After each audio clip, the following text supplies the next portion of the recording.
Vladimir Putin, in a special program, TV program, emitted on Sunday, has stressed that Russia has all the necessary resources to continue the ongoing war in Ukraine until its logical conclusion and the necessary result, the result that is necessary for Russia, for Russian victory. The Russian president has accused the West of trying to dominate his country, okay?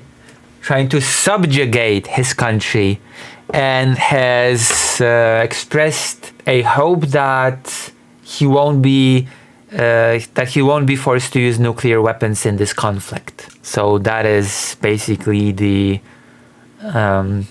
TLDR of what we can expect in this article.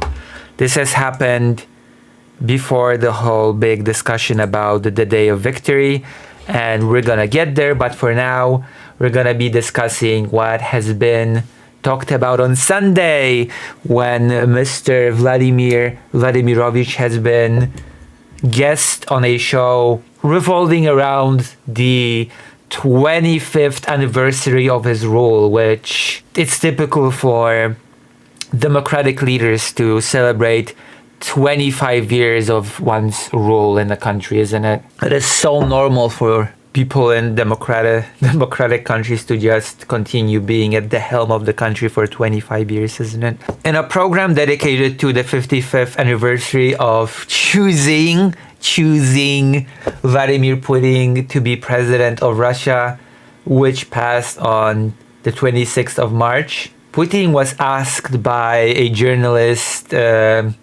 about the possibility of using nuclear weapons against Ukraine. Glorious and mighty Russia will not be subjugated but to gay, woke, and liberal. No, not Ukraine. It's always the West. Yeah. Don't worry. We will address that. We will address the fact that he basically says that by invading Ukraine, Russia is basically fighting a defensive war against the West. Yes, you heard me right. That is basically the logic of the whole thing. We're just defending ourselves, you see. It is a defensive genocide. So there we go. There we have it. So he was asked about the use of nukes, and his answer was there was no need to use nuclear weapons, and I hope we will not be forced to use it in the future. And then he added that we have enough strength and enough resources to finish what we started in 2022 to its logical conclusion, and we will end it in a result that will be beneficial to us. There was a propaganda film that was aired. It was 1.5 hour propaganda piece, and this propaganda piece basically was just a collage of talks with Putin, which happened in the spring of 2025. Listen, this war has been fought by the most defensive assault weaponry. Yeah, you know. So there were also fragments of interviews from past years. Putin, okay, this is the part. This is basically the part that is the crux of the argument. Putin is sort of, Putin was trying to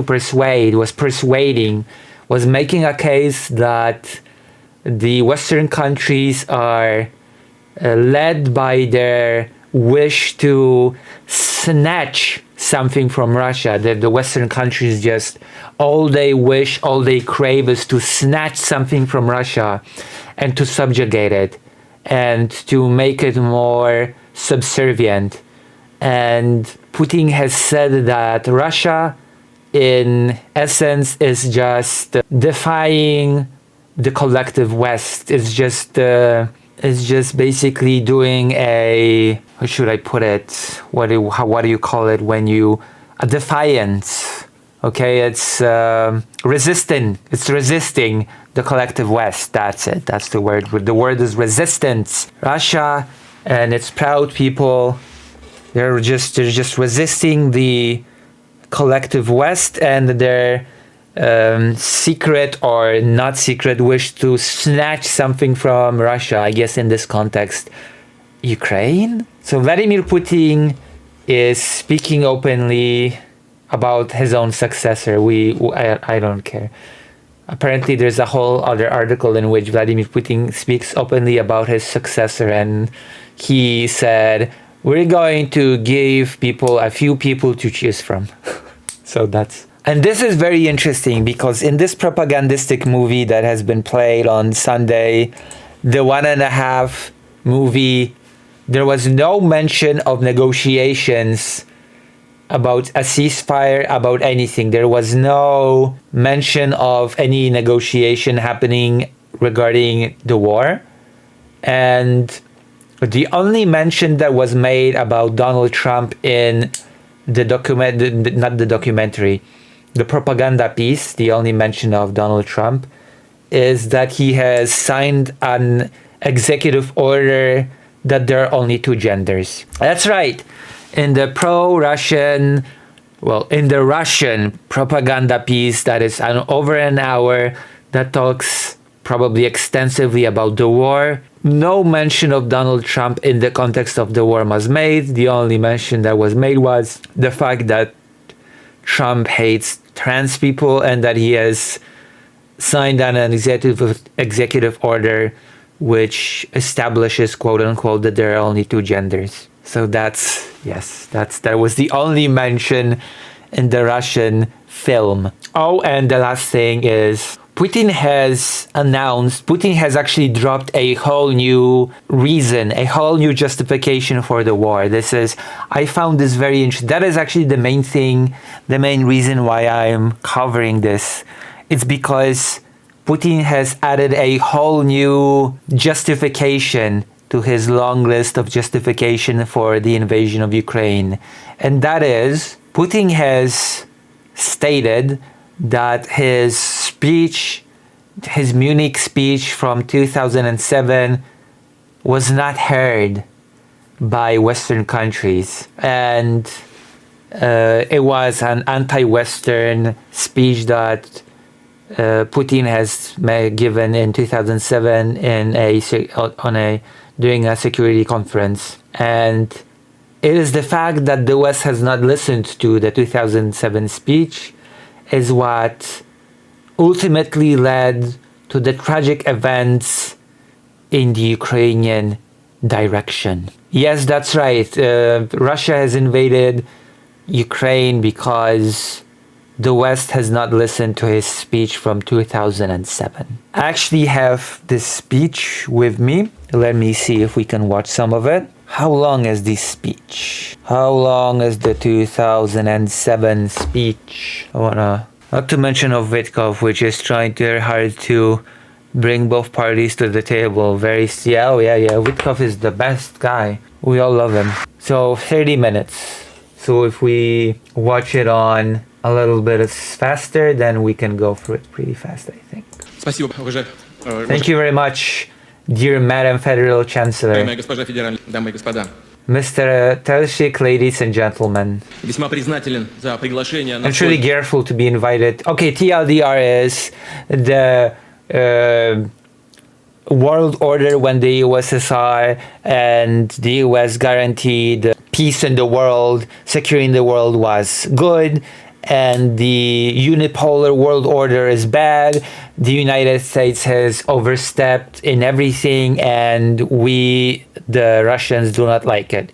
And therefore, I guess in 2014 and 2022, we simply need to invade Ukraine. Is the takeaway from all of this? Yes, we defy the unipolar world order, and therefore we should invade Ukraine. It's ridiculous. Maybe it's a bit late. Maybe we will cover this speech in a separate thing, but this is the TLDR of what happened on Sunday. And then we of course know that Russia is preparing for its celebration of the Victory Day, and because that's happening, Russia believe it or not, after rejecting an unconditional ceasefire to which Ukraine has agreed, after giving many ridiculous demands and conditions in order to agree to partial ceasefire, which technically speaking, it sort of was agreed upon, but Russia just decided to, like, I don't know, I think they violated it like over 30 times by now. It's some stupid number like that. So that has not been successful.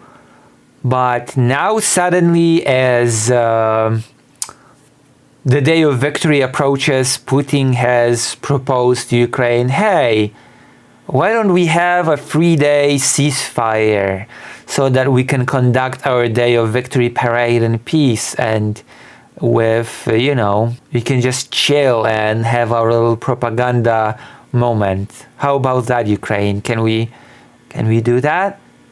And Zelensky basically said, well, no, we don't agree to a 3-day ceasefire so that you can have your stupid show about parade because of the victory day. No, I cannot guarantee the safety of people that will go to that whole parade.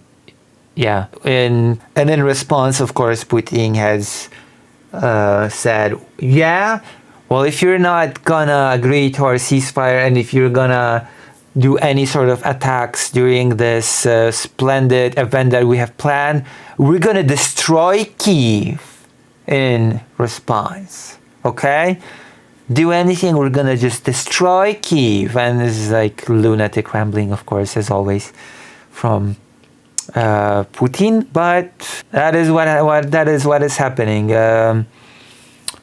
I wonder, makes me really want to be in Ukraine by the day of victory to see if anything major is gonna happen, because things are getting intense. And I guess I'll just have to wait till the day of victory to see what happens.